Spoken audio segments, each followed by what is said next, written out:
মানুষ সবচেয়ে নাফরমান জাতি। আপনি আমরা বড়ই নাফরমান।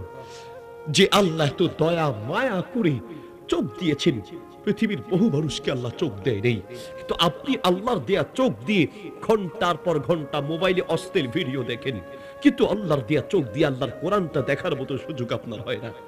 আল্লাহর দেয়া কান দিয়ে আপনি ঘন্টার পর ঘন্টা গান শোনেন, নাচ শোনেন, কিন্তু আল্লাহর কোরআনটা শোনার মতো তৌফিক আপনার হয় না। আল্লাহর দেয়া মুখ দিয়ে আল্লাহর বিরুদ্ধের কথা বলছেন, আল্লাহর দেয়া মুখ দিয়ে গীবত করছেন, মিথ্যা বলছেন। আল্লাহর দেয়া মুখ দিয়ে আল্লাহর কোরআন পড়ার সময় নেই, নাচ আর গান গাওয়ার ঠিকই সময় আছে। বন্ধু, যে আল্লাহ তোমাকে চোখ দিয়েছেন, চাইলে ওই আল্লাহ তোমার চোখ এখনো ছিঁড়ে নিতে পারেন। যেই আল্লাহ তোমাকে দয়া করে কান দিয়েছেন, সেই কান আল্লাহ চাইলে এখনো ছিঁড়ে নিতে পারেন। যেই মুখ দিয়ে তুমি মিথ্যা বলো, গীবত করো, আল্লাহ চাইলে এই মুখটাকে এখনো ধ্বংস করে দিতে পারেন, ঠিক কিনা? প্রিয় ভাইরা আমার, এই যে দেখেন না, আল্লাহ আপনাকে সুস্থ রেখেছেন, আপনি কি শুকরিয়া আদায় করেছেন? দেখেছেন তো, একজন বাংলাদেশের খ্যাতনামা শিল্পী তশরিফ খান, আপনারা ইন্টারনেটে অনেকে দেখেছেন, তার মুখটা প্যারালাইজডে বাঁকা হয়ে গিয়েছে। এটা আল্লাহর গজব, আমরা এটা বলবো না। আমরা এটা বলবো না যেটা আল্লাহর গজবে পড়েছে, বরং আমরা তার জন্য দোয়া করি। কারণ তিনি একজন মানুষ এবং একজন মুসলিম, তিনি মুসলমান দাবি করে থাকেন, এবং তার অনেকগুলো ভালো কাজ আমরা দেখি, মানুষকে মাঝে মাঝে সহযোগিতা করেন।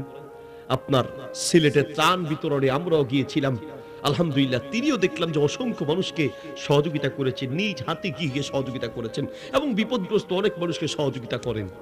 পাশাপাশি তিনি গান, অশ্লীল গান বা আপনার অনিসলামিক গান সে পরিবেশন করেন, বাদ্যযন্ত্র সহকারে সে গান, নাচ, এগুলোতে সে অংশগ্রহণ করেন। আমরা তার হেদায়েতের জন্য দোয়া করি, আমরা দোয়া করি আল্লাহ তাকে সুস্থ করুন, পাশাপাশি তাকে হেদায়েত করুন। প্রিয় ভাইয়ের, আবার তার যে মুখ বাঁকা হয়েছে, এটা নিয়ে আমরা তিরস্কার তুচ্ছ তাচ্ছিল্য করব না, বরং আমরা তার জন্য দোয়া করব। তার এই কষ্টে আমরাও কষ্ট পাই, ব্যথিত হওয়া উচিত। কারণ যতই হোক না কেন, গুনাহ করুক আর প্রকাশ্যে গুনাহের সাথে জড়িত থাকলেও তার অনেকগুলো ভালো কাজ আছে। আমি আপনাকে বলতে চাচ্ছি, আল্লাহ চাইলে আপনার এই মুখটাকেও বাঁকা করে দিতে পারেন, আল্লাহ চাইলে আপনাকেও তো ধ্বংস করে দিতে পারেন। এই জন্য কোনো বিপদগ্রস্ত মানুষকে দেখে হাসাহাসি করতে নাই, বরং একটা দোয়া আছে, এই দোয়াটা পড়া উচিত। আলহামদুলিল্লাহিল্লাযী আফানি মিম্মা বতালাকা বিহি ওয়া ফাদ্দালানি আলা কাসীরিম মিম্মান খালাকা তাফদীলা। নবী সাল্লাল্লাহু আলাইহি ওয়াসাল্লাম বলেন, যেই ব্যক্তি কোনো বিপদগ্রস্ত মানুষকে দেখে এই দোয়াটা পড়বে, আল্লাহ তাআলা ওই রোগী বা বিপদ থেকে, ওই রোগ থেকে আল্লাহ তাআলা আপনাকে হেফাজত করবেন। সুবহানাল্লাহ বলেন। এই দোয়াটা সবার মুখস্থ করা উচিত। কোন প্যারালাইজড আক্রান্ত রোগীকে দেখেছেন, সাথে সাথে দোয়াটা পড়বেন।